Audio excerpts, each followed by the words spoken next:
Oui, du coup, je vous remercie d'être présent. L'objectif de cette réunion, c'était de vous donner des informations d'abord, et puis de créer un premier temps d'échange, parce que avec la nouvelle mission qui m'a été donnée d'être le sélectionneur de l'équipe de France de slalom, eh ben, je me suis dit que ça serait bien, ça imposait d'avoir un dialogue régulier. Et si à l'époque ça n'existait pas, quand j'avais fait cette mission il y a quelques années, eh ben, aujourd'hui, je me dis que quand même la visioconférence, c'est un superbe outil pour créer ce dialogue régulier. Alors, je dis pas que ça devrait avoir trop lieu tout le temps et que je veux pas non plus délaisser les déplacements sur les compétitions et sur les stages. Mais quand même, je me dis que c'est un super outil, donc je ne m'interdis pas de le faire d'autres fois. Eh bien, pour commencer, je ne vais pas faire le tour des présentations de tout le monde, mais j'ai vu qu'il y avait des horizons très différents entre des patineurs, des entraîneurs, des responsables de clubs, des parents, je ne sais pas si je dois dire anciens ou anciennes patineurs, je ne sais pas quelles sont les actualités de chacun, mais il y a des profils très différents. Je ne vais pas faire le tour de vous, mais je vais faire le tour de moi un tout petit peu en me présentant rapidement.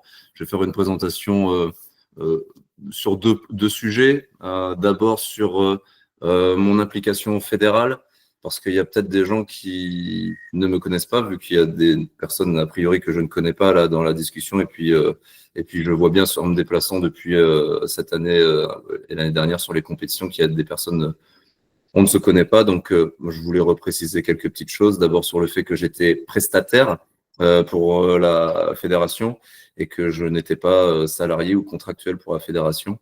Donc mon implication dans le milieu fédéral, il est là depuis pas mal d'années, puisque j'ai été président du comité départemental de Charente-Maritime. J'étais président de la Ligue, donc ce sont les organes déconcentrés de la fédération au niveau départemental et régional. De Christian Debacker à Rémi Dupelou, en passant par Monique Aymar et Thierry Ménard, j'ai toujours fait partie de ce qu'on appelait au début la CNRA, ce qui est devenu la CRF et ce qui aujourd'hui est la commission inline freestyle. Donc, on avait plus ou moins d'affinités parce que pour ceux qui connaissent un peu les histoires, les personnages n'avaient pas du tout les mêmes envies, les mêmes orientations, les mêmes objectifs. Mais je me suis toujours retrouvé dans les équipes parce que je considérais que la politique de la chaise vide, c'était pas trop mon truc. J'avais envie d'être acteur plutôt que spectateur. Donc, même si j'avais plus ou moins d'affinité avec les uns et les autres, j'ai toujours œuvré dans la commission, que ce soit pour sur la partie stage, sur la partie compétition, sur la partie document ou sur la partie communication. Un peu plus professionnellement quand même si ça reste la partie fédérale.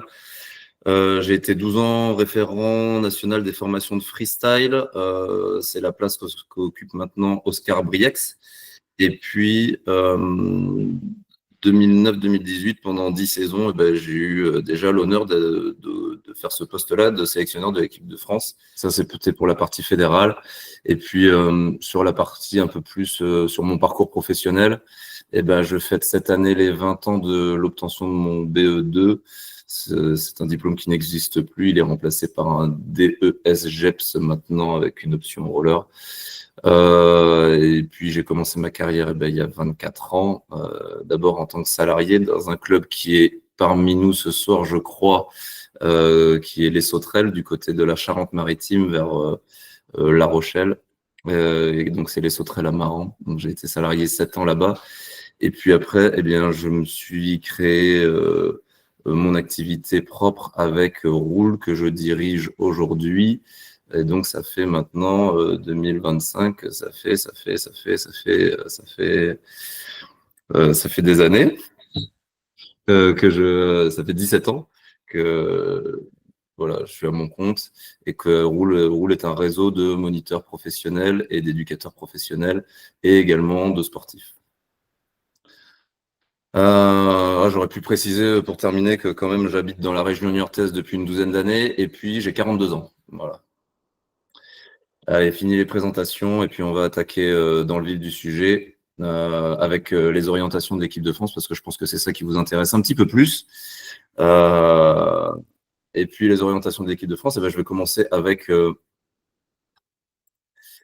ce que m'a demandé la fédération, parce que la fédération n'y est pas allée par... là, je peux dire que la direction technique nationale de la fédération, elle n'a pas trop hésiter sur les objectifs. Il y en a un, il est clair, il est d'obtenir des médailles catégorie senior au championnat du monde. Donc là-dessus, c'est bien parce que ça a été droit au but. Il n'y a pas trop de... Oula, il y en avait qu'un, c'était celui-ci. Donc on va y aller, c'est simple au moins. Enfin, c'est simple dans la présentation parce que dans les faits, ça va peut-être pas être si simple que ça. Je vous ai retracé un petit peu les derniers résultats aux mondiaux 2022, 2023, 2024. Et donc, on peut voir que niveau battle et classique, eh bien, sur les 3 dernières saisons, même s'il y avait encore un petit peu quelque chose en 2022, il me semble de mémoire que c'était Rémi Ménard et Zoé Grandjean. Mais sinon, on peut dire que depuis 3 ans, enfin 4 ans maintenant, c'est un peu le néant au niveau de la France. C'est-à-dire qu'il n'y a même pas de représentants. C'est pas qu'on est loin dans les résultats, c'est qu'il n'y a pas de représentants. Donc, ça va pas être si simple de revenir. Et puis, au niveau du slalom vitesse, on peut voir qu'en 2022, on pouvait encore jouer dans les quarts de finale. Et puis 2023, on commence à subir les quarts de finale. Et 2024, là, ça y est, c'est compliqué. Donc, eh bien, c'est pas facile. Mais pourtant, moi, l'objectif qui m'a été fixé, c'est celui-ci. Et j'ai clairement pour objectif de répondre à la commande de la fédération. La convention qu'on a signée avec la fédération court jusqu'en 2028. D'ici 2028, eh bien, je pense qu'en slalom, on va réussir à revenir à une médaille. Enfin, quand je dis une médaille, c'est obtenir des médailles. Donc, ça veut dire être dans le top 3. D'ici 2028, eh bien, l'objectif, c'est que ça arrive. Quand je dis d'ici 2028, ça veut dire que si c'est en 2026, ça me va très bien. Et si c'est en 2025, pourquoi pas. Et au niveau du battle, l'objectif, c'est de rentrer dans le top 16. Top 16, c'est-à-dire revenir dans les quarts de finale, aller jouer dans les quarts de finale. Rentrer dans les quarts de finale d'un championnat du monde, c'est extrêmement difficile. Et puis, le classique, c'est la même chose, top 16. Alors, j'aurais pu mettre un autre top. À une époque, j'avais l'habitude de parler de top 8. Honnêtement, étant donné l'historique, même si pour l'instant, j'ai pas refait le point avec tous les athlètes et si il y a certainement des choses encore à espérer et peut-être des talents qui sont un petit peu cachés. Je pense que faire top 8 d'ici 3 ans, ce sera extrêmement difficile et déjà revenir en quart de finale, ce sera déjà un super objectif. Les médailles, je sais ce que ça représente en termes d'investissement pour les athlètes, pour les parents, pour les clubs, pour les entraîneurs quand il y en a, et pour moi. Donc, je sais que ce sera extrêmement difficile, mais on devrait y arriver. Ça, c'est l'objectif donc de la fédération, les médailles seniors mondiales. Mais au-delà des objectifs de la fédération, il y a mes objectifs à moi. Et je voulais vous les présenter également. Et moi, je crois assez peu en l'arrivée de quelques élus qui pourront sauver le slalom français et qui seront les 4, 6, 8 personnes sur qui je devrais m'appuyer pour aller décrocher les fameuses médailles. J'y crois peu. Je peux pas dire que j'y crois pas, mais en tout cas, je ne veux pas miser dessus. Et mon objectif, c'est plutôt de créer une base solide, un collectif, donc, j'ai appelé ça un collectif, qui aura pour but de coopérer, de fonctionner ensemble, de s'entraider, de se motiver, peut-être de s'aider aussi dans le côté logistique, parce que s'il y a 6 athlètes répartis en France sur qui on doit compter, ou s'il y en a 30 ou 40, ça ne va pas être la même chose. S'il y en a 30 ou 40, ça veut dire qu'il va certainement y avoir des pôles un petit peu. Les pôles, ça peut créer, selon mon objectif, c'est que ça crée un effet un peu boule de neige. Et c'est cette première boule qui va être difficile à créer, à mon avis, une trentaine de personnes. À partir de 30-40, ça va créer un effet. Et chaque personne en entraînant d'autres, eh ben, je crois que ça pourra créer une véritable dynamique slalom au niveau français. Donc quand je dis 30 ou 40, 30 à 40, ça ne veut pas dire qu'il va y avoir 30 à 40 personnes médaillables ou qui peuvent rentrer dans le top 16 mondial. Ça, j'y crois peu.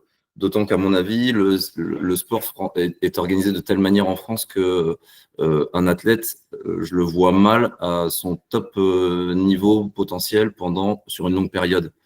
Je pense qu'un athlète, parce que c'est difficile de joindre les études, le boulot, la famille, les déplacements, les contraintes qu'on a, les examens, c'est difficile de faire en sorte que tout ça aille dans le même sens en même temps. Et donc, je pense que les athlètes sont au top niveau pendant, allez, 2, 3, 4 ans. Quand ils font 4 ans, c'est déjà vraiment bien. Je ne dis pas que c'est la durée d'une carrière sportive, parce que ça peut être, on peut le récupérer un petit peu plus tard. Ça peut être un peu une carrière distribuée, c'est-à-dire on n'est pas obligé de faire ces 8 années d'affilée, mais je pense plus qu'on a des carrières qui font 2-3 ans où on est au top niveau. Peut-être il y a une pause qui est subie ou décidée, je ne sais pas, en fonction des études, en fonction des blessures, etc. Et puis, peut-être encore 2-3 années où on va être au top niveau, etc. Je sais que parmi vous, il y a des gens qui sont là, il y a des personnes qui étaient là au top niveau il y a une dizaine d'années et qui reviennent sur les compétitions et j'ai l'impression, semble-t-il, avec des objectifs compétitifs. Donc, il peut y avoir des pauses, mais les personnes qui sont au top niveau pendant allez, 8 ans, il y en a, mais je ne mise pas dessus, là encore une fois. S'il y en a, bah, tant mieux, mais je ne mise pas dessus. Et c'est pour ça qu'à mon avis, c'est plus intéressant d'avoir un collectif. J'aurais pu avancer la diapo.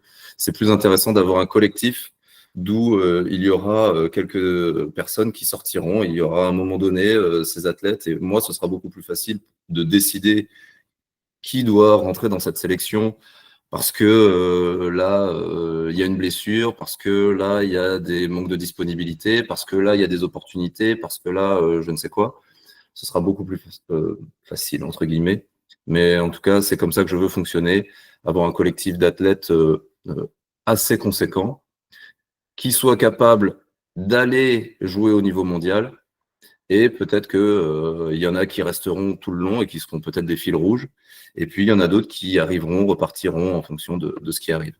Un groupe, pour moi, c'est aussi une question de créativité, innovation. C'est-à-dire que je pense que quand une personne est toute seule, c'est très dur pour elle de développer quelque chose, de se motiver, de garder la motivation, de garder sa dynamique interne, alors que lorsqu'on est plusieurs, ne serait-ce que quand on a 2-3 partenaires qui sont pas trop loin, idéalement dans le même club, mais et même s'ils sont pas trop loin, je pense que l'innovation peut arriver, la créativité, l'originalité, et je pense qu'on va en avoir besoin. Ça, c'est pour le deuxième objectif. Il y en a 4. Le troisième objectif, bah, c'est encore à 1 mois, parce que la fédération elle m'en a donné qu'un, donc c'était simple. Bah, mon objectif, c'est de préparer la suite. Et même si pour l'instant, bah, déjà, il faudra que j'arrive jusqu'en 2028. Mais pour autant, à mon avis, il faut préparer la suite. D'abord parce que c'est toujours ce que j'ai fait. À mon avis, il ne faut pas attendre que les athlètes,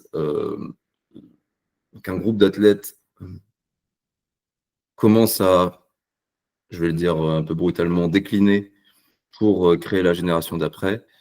Il faut que pendant que cette génération qui est au top niveau, pendant qu'elle est au top niveau, il faut qu'elle commence à transmettre ce qu'elle est capable de faire, qu'elle transmette son expérience, qu'elle aide à l'expérience, c'est-à-dire qu'elle accompagne les jeunes. Donc, il faut intégrer les jeunes au fur et à mesure. Alors, ça peut se faire de différentes manières. Là aussi, je pense que j'avais préparé différents exemples, mais ça peut se faire de différentes manières. Ça peut se faire avec des jeunes qui intègrent l'équipe au fur et à mesure, des plus jeunes qui intègrent l'équipe au fur et à mesure des sélections. Ça peut être aussi à un moment donné, comme j'ai pu le faire en 2013 ou en 2017, créer une équipe espoir. Bon, j'avais appelé ça équipe jeune en 2013, mais j'étais revenu sur le terme jeune parce que finalement, c'est pas courant, mais moi, je veux pas me fermer de porte. Bah, j'avais appelé ça équipe espoir parce qu'il y a des espoirs qui sont pas forcément jeunes, mais qui sont pourtant des espoirs. Donc, bon, voilà, c'est la raison pour laquelle j'avais transformé l'équipe jeune en équipe espoir. Et lorsqu'on voit l'âge des gens qui sont intégrés, alors j'avais mis au début là, Clémence et Alexandre, Clémence Guichetot et Alexandre Clarisse qui avaient 14 ans. On était partis en 2010, le championnat du monde, il était en Corée du Sud. En Corée du Sud, il n'y avait pas les smartphones à l'époque, donc emmener des jeunes de 14 ans comme là-bas, c'était vraiment déjà une aventure. Jimmy Force, Zoé Granjon, pareil, c'est des exemples de personnes qui étaient jeunes au moment de leur intégration. Et puis, les prénoms, les noms que vous voyez encore après, il y en a qui sont arrivés encore plus jeunes.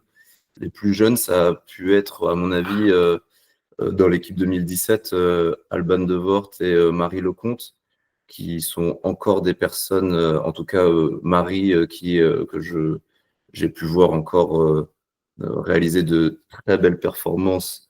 Donc, et à l'époque, elle devait avoir, je dirais, 11 ans. Donc, ça peut paraître bizarre de vouloir déjà penser à 2032, mais si on réfléchit à 2032, ça veut dire que ce sont des jeunes qui aujourd'hui, ils ont 6-8 ans, quoi. Donc ça veut dire qu'ils ont 6-8 ans et qu'il faut déjà s'en occuper. Et si on veut déjà s'en occuper, ça veut dire qu'il doit y avoir dans les clubs et dans les sections slalom, il doit y avoir des sections slalom qui accueillent aujourd'hui des jeunes qui ont 6-8 ans.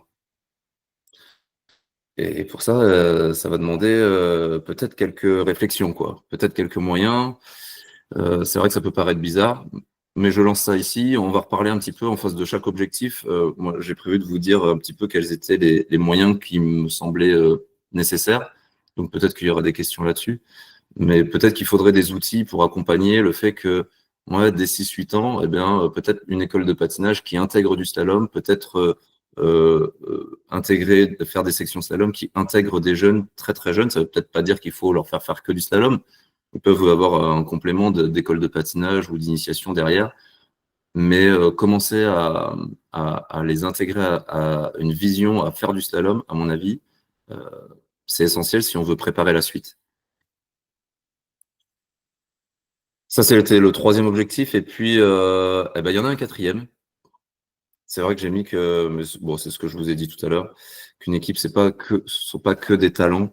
Il faut que ce soit une école. Il faut que ce soit une école dès maintenant. Et je pense qu'en plus, le fait de transmettre, lorsqu'on est athlète et qu'on transmet tout de suite à des personnes qui en ont envie, même pour l'athlète, ça va l'aider dans sa construction, dans son apprentissage. Il va prendre conscience de pourquoi il fait les choses. En expliquant ce qu'il doit faire, en expliquant les choses, il va prendre conscience de ce qu'il fait, de pourquoi il le fait, et donc il le fera plus forcément au hasard, mais il le fera consciemment. Et je pense que dans sa pratique, lui, l'athlète, ça va énormément le faire progresser, d'être au contact de jeunes qui sont demandeurs de cette expérience. Allez, j'enchaîne sur le quatrième objectif. Le quatrième objectif, eh ben, il est également personnel.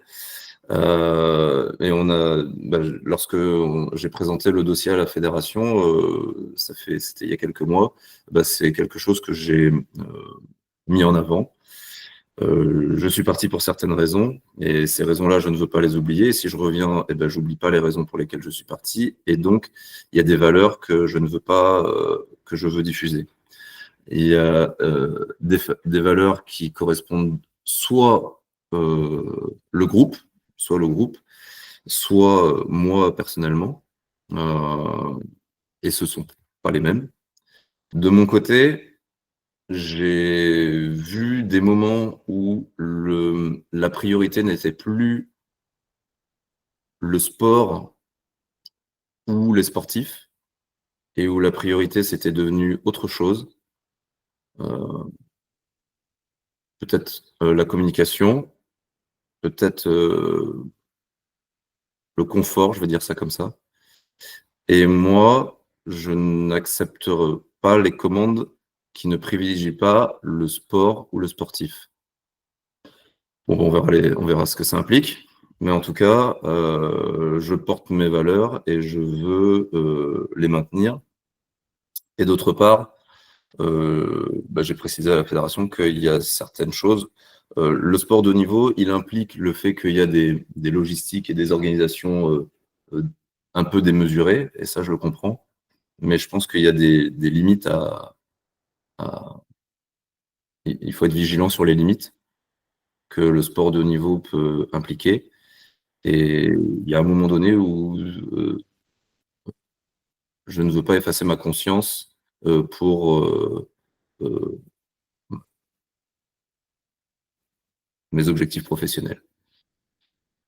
Ça, c'est ce qui me concerne. Dans ce qui concerne les athlètes et dans ce qui concerne le groupe, eh ben, il y a des comportements et il y a des attitudes. Et, et si j'ai pu mettre longtemps à le faire appliquer au début de ma carrière dans les années 2010, 2011, 2012, 2013, c'était difficile pour moi de le faire appliquer, mais aujourd'hui, il y a des comportements et des attitudes que les athlètes devront avoir d'emblée, tout de suite. C'est pas quelque chose que je mettrai longtemps à faire appliquer. Et parmi ces valeurs, selon moi, il y a le respect. Ça veut dire que les bras d'honneur, les insultes, les blagues misogynes, etc., toutes ces choses-là, euh, les blagues pipi, caca, tout ça, il faudra que ça parte dès le début. Et moi, je ne l'accepterai pas. D'un autre côté, il y aura également le contrôle de soi, c'est-à-dire que les emportements, les énervements, ça a forcément lieu quand on est dans l'intensité, quand on est dans le stress, mais il faudra être capable de travailler là-dessus. Évidemment, la détermination, parce que sans ça, on n'est pas prêt d'obtenir les objectifs dont on a parlé tout à l'heure, et puis l'esprit d'équipe, parce que c'est selon moi, je le disais tout à l'heure, un facteur déterminant. Devenir champion du monde seul, euh, c'est selon moi, allez, je ne vais pas dire impossible, mais on va dire extrêmement compliqué. L'équipe, c'est peut-être souvent d'abord la famille, et donc ça veut dire que la famille est importante. L'entraîneur de club, il faut fonctionner avec l'entraîneur de club. Le club aussi. Le club, c'est aussi une des familles de l'athlète. Et donc, il faut qu'on travaille avec. Et puis, évidemment, l'esprit d'équipe dans l'équipe, dans le collectif France, parce que là, quand on part, on n'a pas trop d'autre choix que d'avoir un esprit où on est ensemble. Et là aussi, si peut-être à une époque, j'ai pu mettre un peu de temps à le mettre en place, euh, ça ira plus vite maintenant. Je vous passe un petit peu le côté sur les valeurs pour me concentrer sur les 3 objectifs un peu plus sportifs. Et les modalités, les conditions qui me semblent nécessaires pour ça. Et je commence par la génération 2032, ça va prendre des choses en chemin inverse. La génération 2032, à mon avis, ils font un bon environnement, un environnement stimulant, un environnement qui pousse les jeunes à se rencontrer, se découvrir, se dépasser, etc. Et donc, il faut des stages et des compétitions. Il faut des stages et des compétitions. Il faut des stages et des compétitions. Je le répète parce qu'il en faut beaucoup, beaucoup, beaucoup. Et sous tous les formats. Je pense qu'il faut également de l'accompagnement humain. Et donc là, il va falloir former des moniteurs. Alors, il y en a, la chance, c'est qu'il y en a déjà qui sont formés. Ça, c'est une évidence. Mais j'ai été référent national des formations pendant 12 ans et j'ai bien vu que les textes ministériels me contraignaient à ne pas faire autant de slalom que ce que moi j'aurais voulu, ou en tout cas à pas l'aborder de la manière qui me paraît utile pour développer le slalom.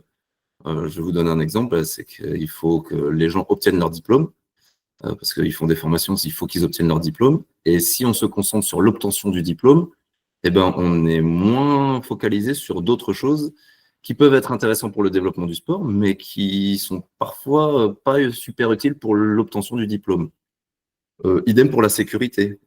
Si on focalise beaucoup sur la sécurité, on délaisse certaines autres choses, on délaisse la progression, on délaisse la notion de plaisir, et donc du coup, c'est bien pour le diplôme, mais c'est pas forcément bon pour le développement, entre guillemets. Et donc, J'y étais confronté. Je pense qu'Oscar aujourd'hui est confronté, puisque c'est son rôle, est confronté aux mêmes problématiques. Et je ne pense pas qu'il puisse passer énormément de temps sur comment développer le slalom dans son club. Je pense qu'il est un peu contraint par ça également. Et la troisième chose, à mon avis, pour la génération 2032, c'est des conditions favorables. Alors, il y a des conditions qui sont énormément bien développées, à mon avis, c'est le matériel. Parce que s'il y a quelques années, le matériel, c'était pas facile d'en obtenir ou alors c'était à des prix exorbitants. Aujourd'hui, le matériel, c'est plutôt facile d'en avoir du matériel, on va dire, euh, fonctionnel pour se lancer dans le slalom. Par contre, à mon avis, le règlement sportif n'apporte pas des conditions favorables au développement du slalom. Donc là aussi, si vous voulez qu'on y revienne, on pourra y revenir un petit peu. Mais je sais que la commission Inline Freestyle réfléchit à des choses sur ce sujet-là. Je pense que c'est vraiment une bonne chose qu'elle prenne à bras-le-corps ce sujet parce que c'est, à mon avis, une, une vraie problématique. Du côté du collectif France, le groupe de 30 à 40 personnes, là, à mon avis, eh bien, c'est simple. Il faut des stages et des compétitions. Des stages et des compétitions, il en faut beaucoup, beaucoup. En vrai, peut-être même d'autres choses, mais en tout cas, il faut des rencontres. Il faut que les gens se rencontrent, qu'il y ait des dynamiques, il faut qu'il y ait des interactions entre les gens. Et, euh, et là aussi sur différents formats, c'est-à-dire peut-être des stages d'une demi-journée, peut-être des stages de 2 jours, peut-être des stages d'une semaine, peut-être des compétitions, des compétitions où il y a que 2 épreuves, mais qui sont ouvertes à toutes les catégories, peut-être des compétitions qui sont ouvertes qu'à un certain type de catégorie, peut-être des compétitions sur une journée, pourquoi pas, peut-être un mélange avec stage le samedi et compétition le dimanche, ou l'inverse. Oui, ça serait très très difficile, mais ben, de toute façon, il va falloir que ce soit un peu difficile, hein. Et donc, j'ai déjà pu lancer un petit peu euh, un appel à candidature par le biais de différents articles, mais je le refais ici par le biais de cette conférence pour vous dire que si vous êtes une structure et que vous avez envie de contribuer au développement du slalom, ben n'hésitez pas à me faire signe, vous m'envoyez un petit message, on s'appelle, voilà. Et l'idée, c'est d'accueillir un événement, pas forcément de l'organiser. Moi, je vous demande pas forcément de mettre en place quelque chose d'incroyable, de mettre en place un stage, de trouver le formateur, de mettre en place une compétition, de trouver l'équipe de juge, de monter un dossier pour la CRF, la commission Inline Freestyle, etc. Mais même si vous êtes juste prêt à accueillir, à ouvrir les portes, si vous pouvez avoir des salles facilement, si vous pouvez avoir des lieux facilement, si vous avez des opportunités, eh ben, je suis vraiment preneur parce qu'il va falloir mettre en place des choses si on veut que le slalom se développe. Et puis, pour le troisième objectif que sont les médailles au mondial, eh ben, là, selon moi, il va falloir qu'on se connaisse avec les athlètes qui feront partie de l'équipe.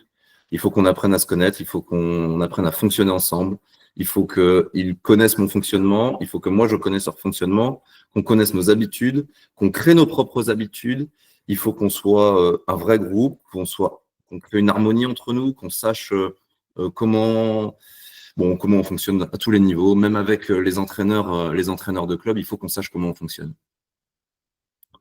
Je sais que les moyens sont limités, je sais qu'il y a beaucoup de distance, je sais qu'il y a peu de visibilité. Là, j'imagine que vous allez avoir des questions peut-être ou que vous posez des questions en ce moment à la commission freestyle sur le championnat de France, sur le championnat d'Europe. Je sais que les visibilités sont faibles. Donc oui, ça va pas être facile. Oui, non, on va pas créer la planification idéale. Mais pourtant, pourtant, il faudra mettre en place des stages et des sélections. Les stages, moi, c'est ce que j'appelle les présélections. Donc, des moments où on fait des sélections, juste avant les sélections. Il faudra des présélections et des sélections qui vont mélanger, oui, l'exigence et la camaraderie. Ça peut faire bizarre de m'entendre parler de camaraderie lorsqu'on est à haut niveau, mais encore une fois, à mon avis, on n'y arrivera que si on arrive à créer une équipe solide, qui fonctionne ensemble, qui s'entend bien, qui fonctionne bien ensemble, qui se connaît l'un l'autre. Et donc, il faut de la camaraderie absolument, même à haut niveau. Et puis, je vais aborder la planification 2025, puisque la planification 2025, elle est pas simple. Et peut-être que je vais en décevoir un petit peu certains. Alors d'abord, j'espère que je crois que ça a été plutôt bien communiqué. Mais on a discuté de cette possibilité que je reprenne le poste de sélectionneur national, c'était au mois de début d'année, quoi, on va dire. Et bon, bah, j'avais déjà des contraintes professionnelles, des engagements, et donc bah, je respecte les engagements que j'ai pris auprès de mes partenaires et auprès de mes clients. Et ça impliquait le fait que j'étais pas disponible jusqu'en septembre. En tout cas, pour faire des déplacements. Bon, bah, l'équipe l'a entendu, la direction technique nationale de la fédération l'a entendu et l'a accepté. Bah, ça veut dire que jusqu'en septembre, eh ben, je suis pas disponible pour des déplacements. Alors je dis pas, mais c'est plutôt peu. En vrai, il y a quelques fenêtres de tir, mais qui sont très très très très très très très limitées et de plus en plus au fur et à mesure que les mois avancent. Et donc on se retrouve avec un calendrier qui arrive tout de suite en octobre et que je fais terminer en décembre parce que le 6 et 7 décembre, c'est aujourd'hui, alors, et les quelques jours avant ou après, c'est aujourd'hui, c'est la certitude qu'on a, c'est la phase des mondiaux à Singapour. Donc ça, c'est la seule certitude qu'on a, mais ça veut dire qu'il reste 8 semaines avant, ou 7 semaines avant, ou 8 semaines avant, pour caler beaucoup de choses, avec encore beaucoup d'incertitudes. Donc ce que je vous donne ici, c'est pas du tout des informations nouvelles. C'est plutôt toutes les interrogations auxquelles moi je fais face, puisque bah, sur les 7 week-ends précédents ce mondial, eh ben, il y a beaucoup moins d'interrogations. Et aujourd'hui, le championnat de France est un point d'interrogation, les championnats d'Europe sont en point d'interrogation, et, et d'autres choses sont en point d'interrogation. Donc, eh ben, malheureusement, si vous souhaitez connaître la planification de cette période-là, je ne peux pas la décider parce que ben, j'ai trop d'interrogations. Alors, j'ai différents scénarios. Au cas où ça aurait lieu là, et au cas où ça, ce serait avant ça, et ça, ce serait après ça. Mais parmi les autres questions que je peux me poser, c'est que, bah, évidemment, j'aimerais beaucoup l'intégration d'un stage de présélection, parce que j'aurais besoin de connaître les gens, de les rencontrer, et puis de faire une sélection. Autre chose que sur des résultats de compétition.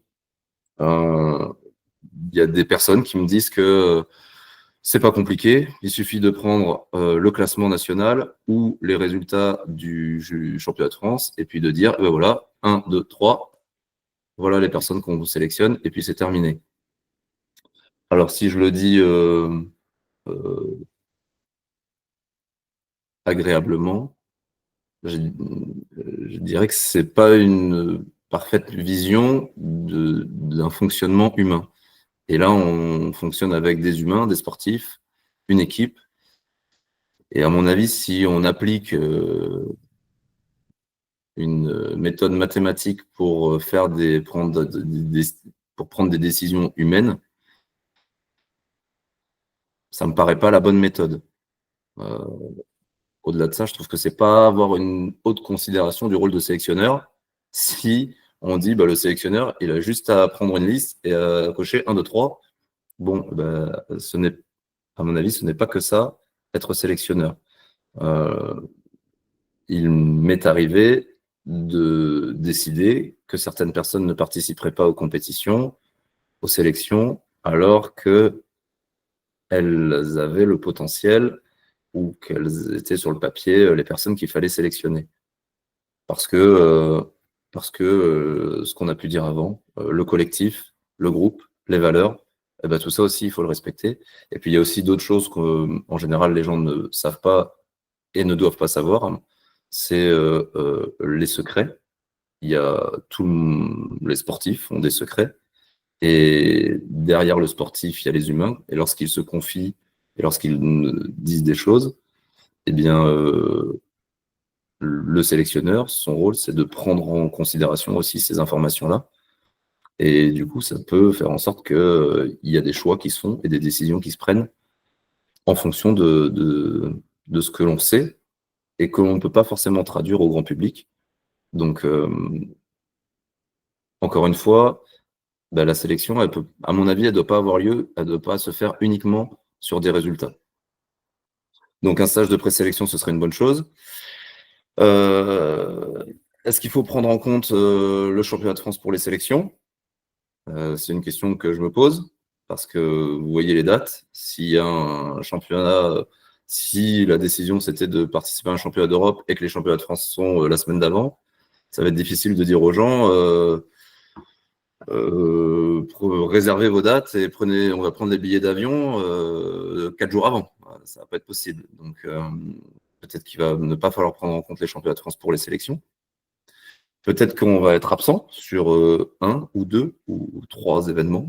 Alors, trois, ce serait vraiment pas ballot. Mais peut-être, en tout cas, on va peut-être être absent à un événement. C'est possible. Est-ce que c'est possible de déplacer les athlètes en mode France, équipe de France, mais sans qu'il y ait une sélection? Alors, je vous dis tout de suite la réponse. Oui, c'est envisageable, puisque je l'ai déjà vu avec la direction technique nationale. Est-ce que c'est la décision, est-ce que c'est le choix qu'on fera au final? Ben, je ne sais pas. Bon, voilà. Finalement, moi, aujourd'hui, je fais face à plein d'interrogations. J'essaie, par tous les canaux possibles, d'avoir plus d'informations. Mais aujourd'hui, c'est un peu difficile. Allez, ben, je termine, je crois, avec ça. Et ben voilà, j'ai terminé sur ce que je pouvais vous dire et sur les informations que je pouvais vous dire. Et puis, ben, du coup, je vous remercie beaucoup d'être présent déjà. Ça me permet de ne pas parler tout seul devant un écran. Et puis, ben, si vous avez envie qu'on échange, eh ben, j'arrête de parler. Enfin, en tout cas, je vous laisse la parole. Je vais peut-être regarder un petit peu dans les commentaires pour répondre déjà aux questions qui sont écrites. Erwan, hello, tu prends ton rôle en septembre. Qu'est-ce que tu as prévu pour ceux qui s'entraînent avec acharnement en 2025? Comment tu te positionnes, ton rôle par rapport à ton entreprise Roule? Alors effectivement, je prends mon rôle en septembre, ça c'est vrai. Alors même en vérité, moi j'ai des contrats qui courent jusqu'à fin septembre, même début octobre, mais bon, ça j'ai réussi un peu à me libérer. Qu'est-ce que je prévois pour ceux qui s'entraînent avec acharnement en 2025? Qu'ils sachent où ils vont. C'est pour ça que je voudrais sortir la planification 2025. Je voudrais qu'ils sachent notre calendrier. Il faut que tu sois au championnat de France, c'est une condition sine qua non. Il y a un stage de présélection tel jour à tel lieu. On participe pas au championnat d'Europe et on va au championnat du monde. Ou alors on emmène une équipe au championnat d'Europe et on fait en sorte qu'il y ait 2 ou 3 athlètes qui se déplacent en autonomie quand même avec l'organisation de l'équipe de France, mais sans le déplacement de toute la sélection au championnat du monde. Peu importe, il y a beaucoup de scénarios présents actuellement, mais ce que je veux, et c'est pourquoi je me bats en ce moment, et depuis déjà quelques semaines, moi, c'est je veux planifier quelque chose et que les gens sachent où ils vont aller. Et de là, après, bah, même si de toute façon, moi, je ne pense pas que mon rôle de sélectionneur, ce soit de récupérer des athlètes sur un super stage de 6 jours et que je les transforme en 6 jours pour pouvoir ensuite aller au championnat du monde. C'est pas du tout ma vision. Je pense que les athlètes se sont déjà largement construits, se sont largement construits avec leur famille, avec leur club, avec leurs entraîneurs. Et moi, aujourd'hui, je vais jouer le rôle de sélectionneur. Donc, je pense qu'ils doivent continuer à s'entraîner. Mais par contre, ce serait sain pour eux de savoir où ils vont aller. J'espère que j'ai répondu à ta question et si ce n'est pas le cas, n'hésite pas à me le préciser. Et comment tu te positionnes par rapport à Roule? Eh ben, aujourd'hui, je dirige Roule. Et si la convention qu'on a signée avec la fédération, c'est avec Pierre Sella de Roule. Donc, c'est avec le chef d'entreprise de Roule. Donc, aujourd'hui, c'est comme ça que je travaille. Je suis le prestataire.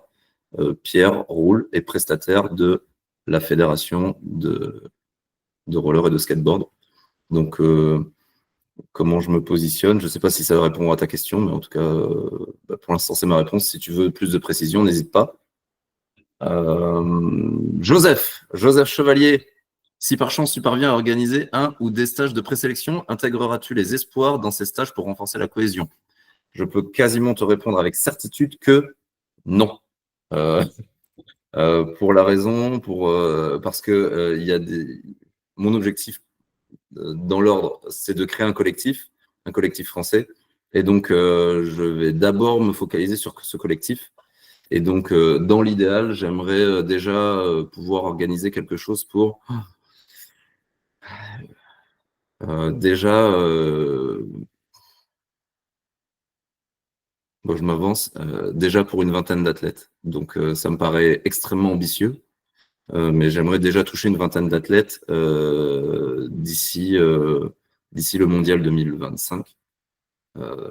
Je vois pas comment ça va être faisable. Ça va être extrêmement compliqué pour moi, mais c'est mon ambition. Donc, je travaille pour ça.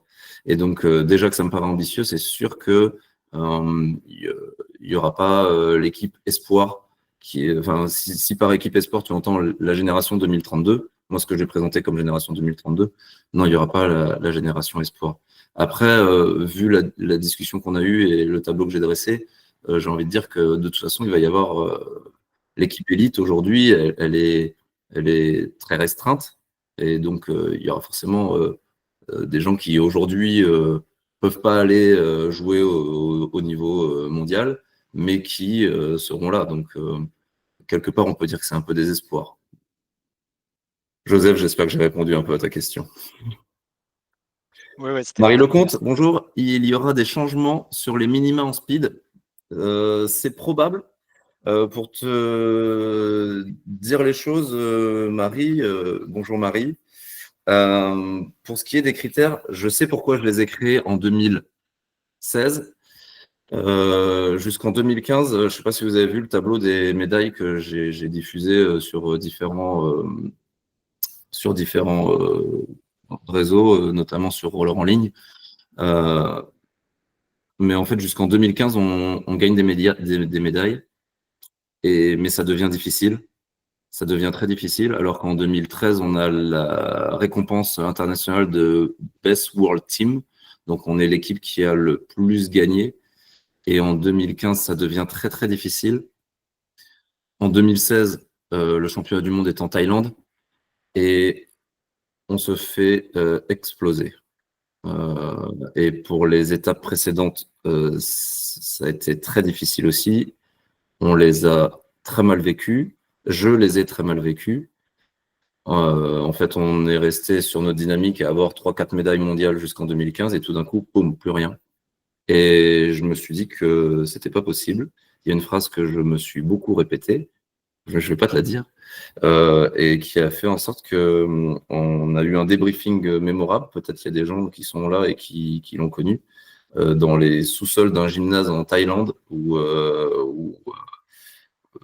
ça a été un débriefing très très vif entre les athlètes et moi, et où j'ai dit qu'à partir de maintenant, il y aurait des critères de sélection et que tous ceux qui ne rempliront pas les critères de sélection, ils n'auront plus leur place.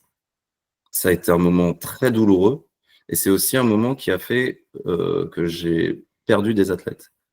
Parce qu'en mettant des critères d'élite, il y en a qui se sont sentis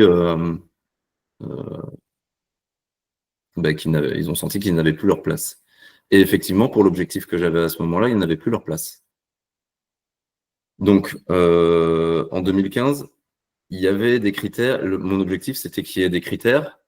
Il y avait un collectif et les critères devaient faire émerger l'élite. Aujourd'hui, l'objectif, il est un peu différent pour moi. Il est de créer le collectif qui n'existe pas encore. Aujourd'hui, je ne vois pas 40 athlètes, 30 ou 40 athlètes jouer au niveau mondial. Donc moi, mon objectif, il est de recréer ce collectif. Et donc, je ne suis pas sûr que les critères, je les fasse de la même manière. si je dois le dire autrement, il n'y aura pas que des critères de chrono. Et les chronos ne seront pas le point déterminant. Marie, j'espère que j'ai répondu à ta question, que j'ai pas été trop vague. Et ben, je vais voir si tu complètes. Peut-être je peux dire tout de suite aussi que les critères, en fait, on a déjà travaillé sur une trame de critères, mais d'abord ils n'ont pas été validés, et ensuite je veux pas diffuser les critères tant que le championnat de France n'est pas arrêté, parce que les critères peuvent évoluer en fonction du championnat de France, de quand est-ce qu'il va être positionné. Donc, dès que le championnat de France sera officialisé, je pense que dans les 72 heures, les critères de sélection sortiront avec. Voilà. Oscar Briex, bonjour Pierre, as-tu des éléments de réponse au sujet de la participation aux événements hors équipe de France?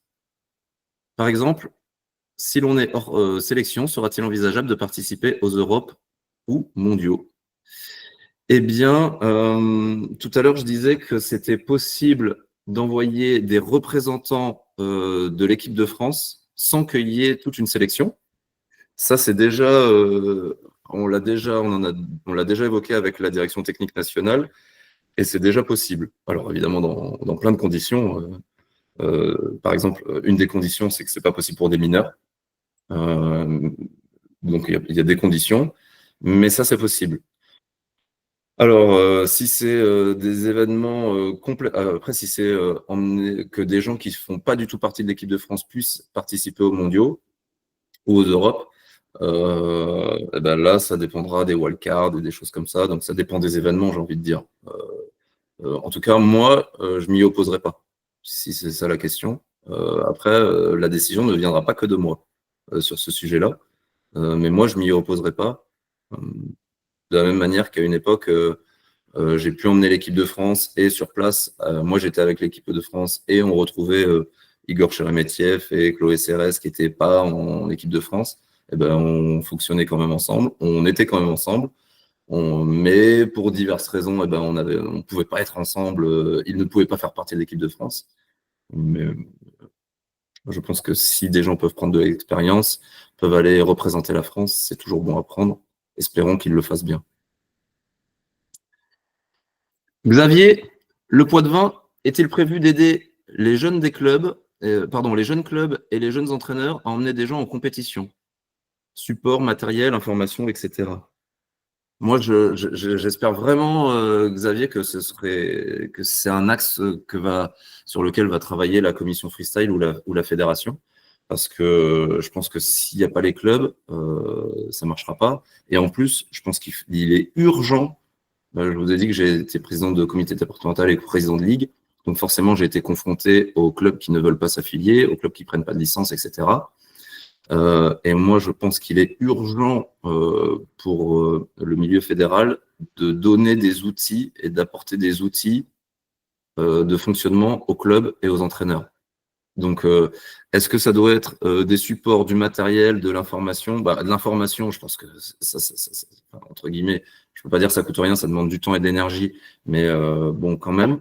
Le matériel, c'est peut-être un petit peu plus compliqué au niveau logistique, etc. Mais je pense qu'il y a peut-être des choses qui sont faisables. Je sais pas, après ce que tu entends, c'est vrai que si on doit envoyer des jeux de cellules partout, ce sera compliqué. Mais il y a certainement des choses qui sont faisables. Moi, je pense que ce qu'il faut mettre à disposition des clubs rapidement, c'est des moyens humains. Il faut des moniteurs et des monitrices qui aillent dans les clubs. J'ai déposé à la commission freestyle un projet de stage fédéraux qui pourrait à peu près s'autofinancer. Donc, je sais qu'il a été reçu avec attention de la part de Freddy et de son équipe. Donc, j'espère que ça va se mettre en place. Je dirais que ça, c'est un peu l'urgent. Voilà. Et pour ce qui est des jeunes entraîneurs, je pense que Oscar fait ce qu'il peut pour mettre en place des diplômes, les diplômes fédéraux et les CQP. À mon avis, faudrait pas exclure ce qu'a fait à un moment donné la commission freestyle, c'est de proposer des temps un peu alternatifs, des formations un peu alternatives, même si elles ne sont pas diplômantes. En fait, même une formation non diplômante, ce serait hyper intéressant, hyper riche, voire presque sous forme de visioconférence. Alors, bon, je dis ça avec beaucoup de guillemets, mais en tout cas, bon, ouais, je pense qu'il faut mettre en place, proposer pour les clubs des moyens humains.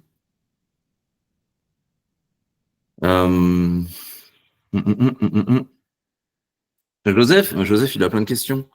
Il y a longtemps que la France est sortie du top niveau mondial en slalom classique et battle. Qu'attendu des slalomeurs pour prétendre à une sélection qu'ils puissent aller jouer dans le top 16 mondial?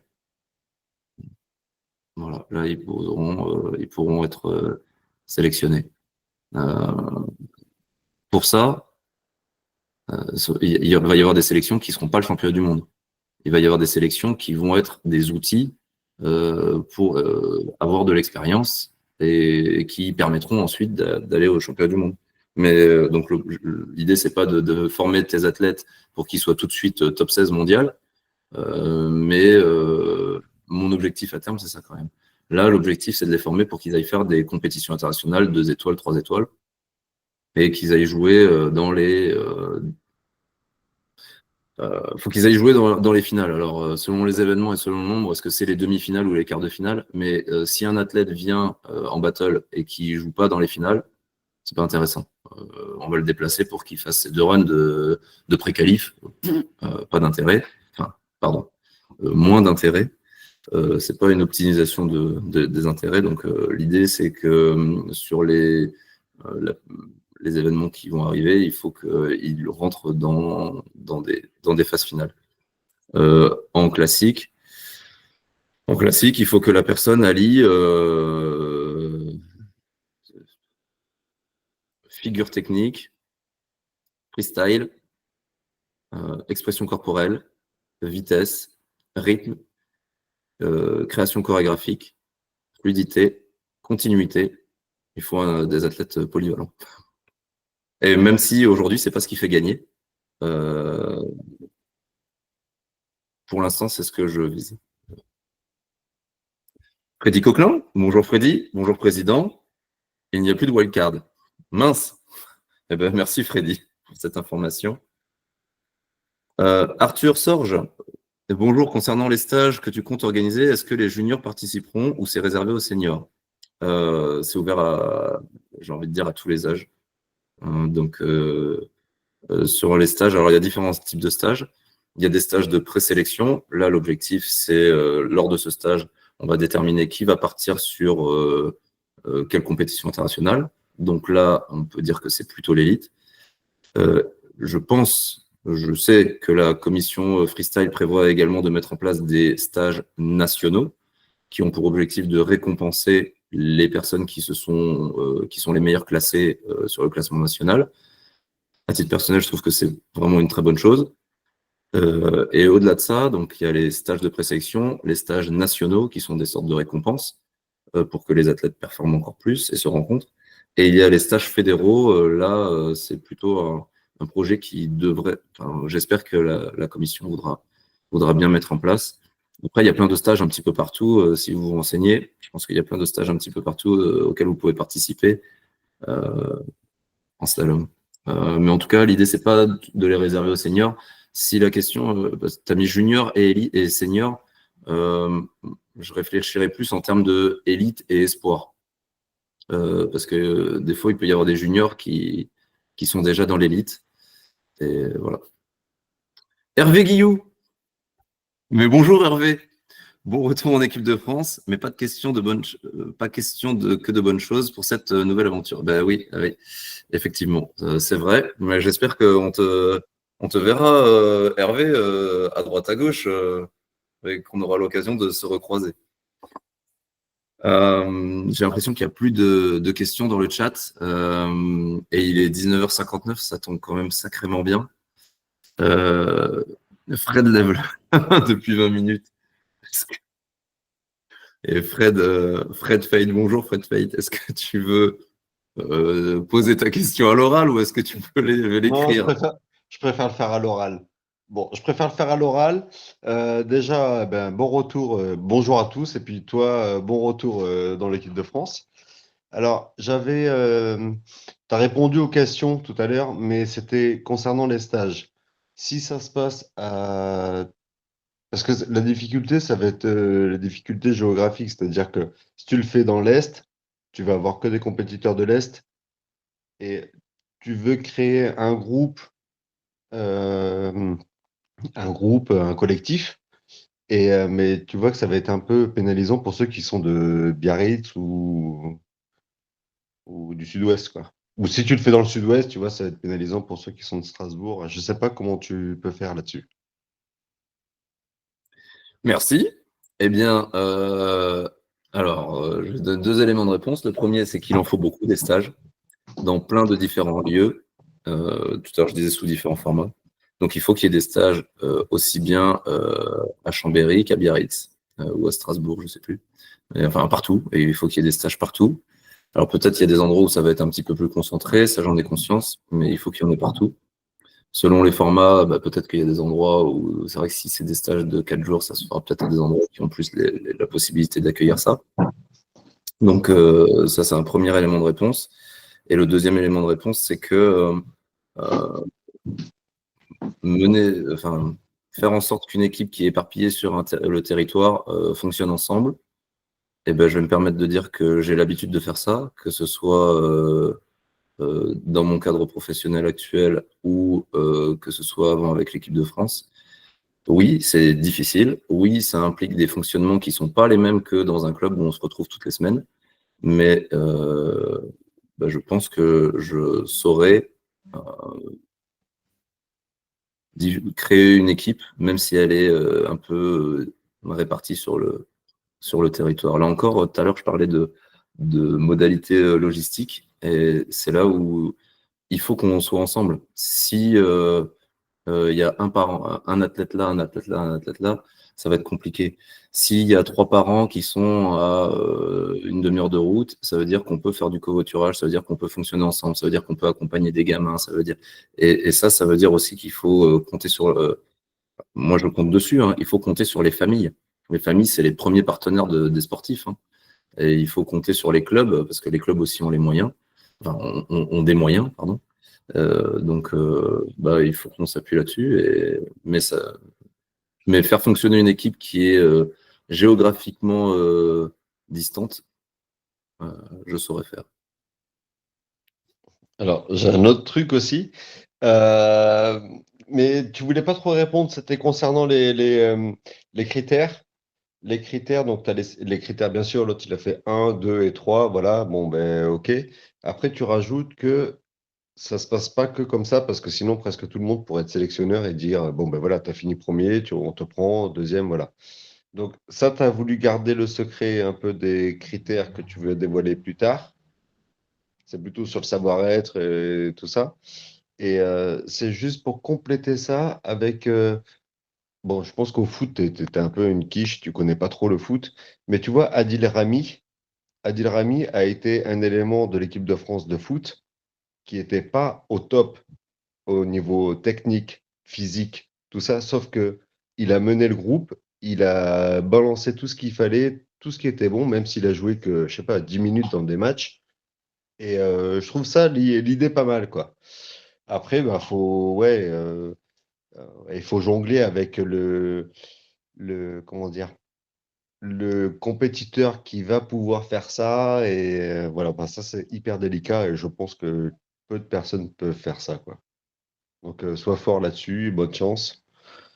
Mais je trouve l'idée pas mal, quoi. Bah, merci. Merci Ouais. pour ce conseil que je prends et que je valide. J'ai parlé d'esprit d'équipe plusieurs fois, j'ai parlé de camaraderie et j'ai parlé de collectif. C'est une notion, j'ai parlé d'esprit d'équipe, c'est une notion qui est prise en compte. Oui, c'est clair. Dans les valeurs que je présentais, les valeurs seront prises en compte. Merci, encore bravo. Sois fort, je te donne de la force pour tout ça. Et je laisse les autres parce qu'on partage un peu. Allez, la bise. Tiffany de Risbourg, je reprends les questions du chat. Bonjour Tiffany.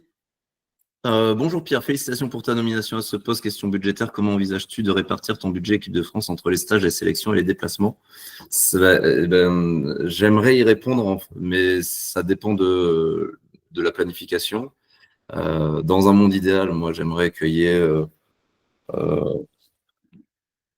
2 stages de présélection assez rapprochés l'un de l'autre, genre 2 semaines réparties géographiquement comme il faut, annoncées 6 mois à l'avance pour que tout le monde puisse bien s'organiser pour venir, avec 3 semaines plus tard le championnat de France, avec après 1 mois et demi plus tard un autre stage de présélection, et après les championnats d'Europe et un autre stage de présélection et un championnat du monde.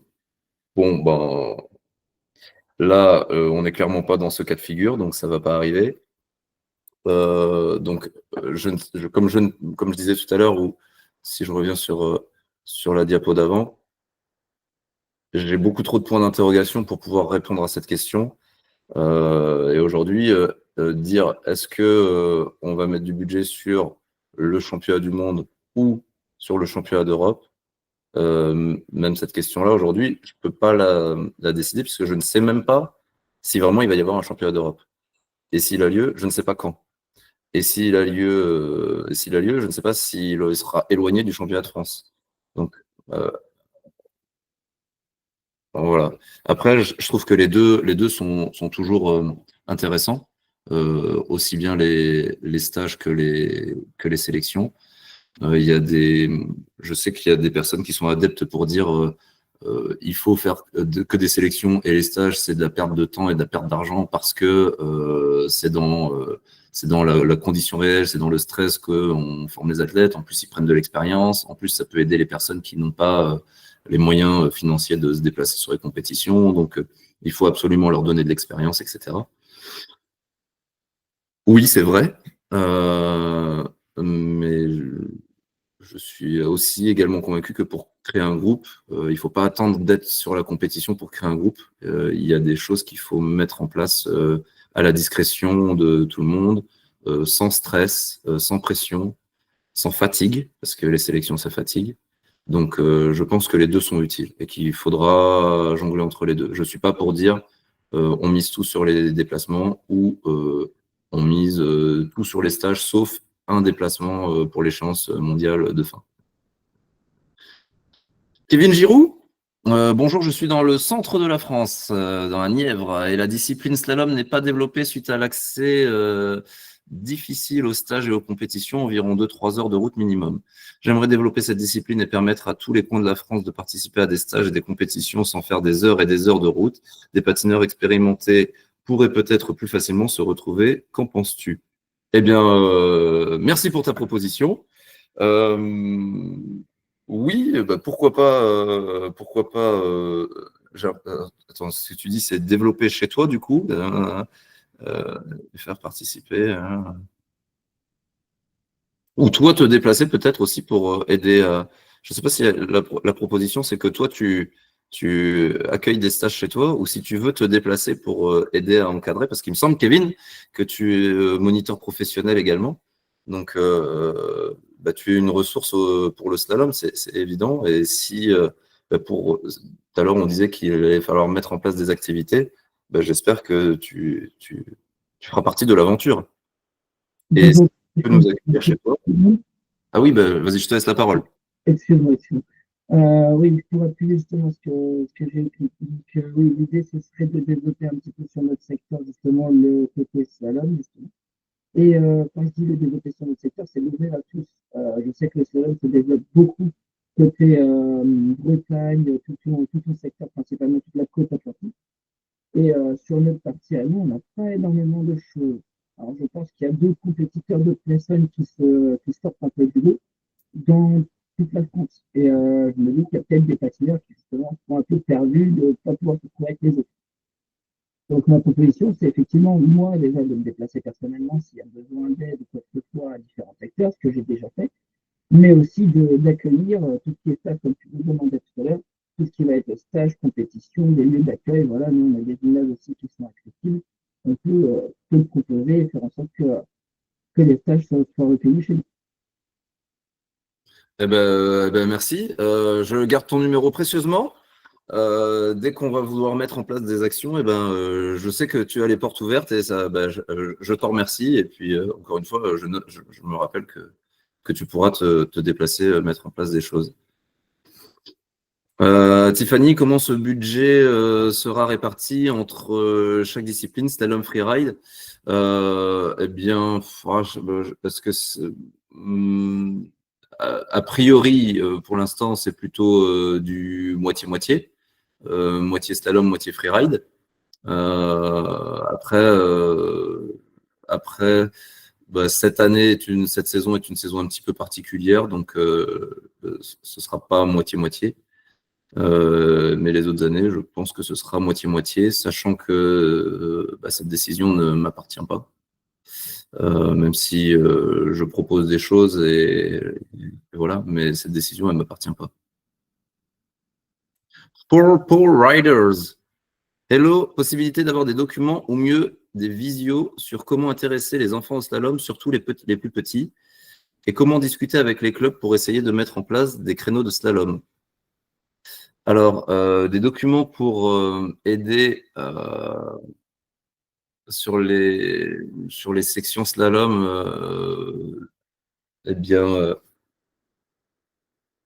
je réfléchis, mais je suis pas sûr d'en connaître. Mais si tu penses à quelque chose, n'hésite pas.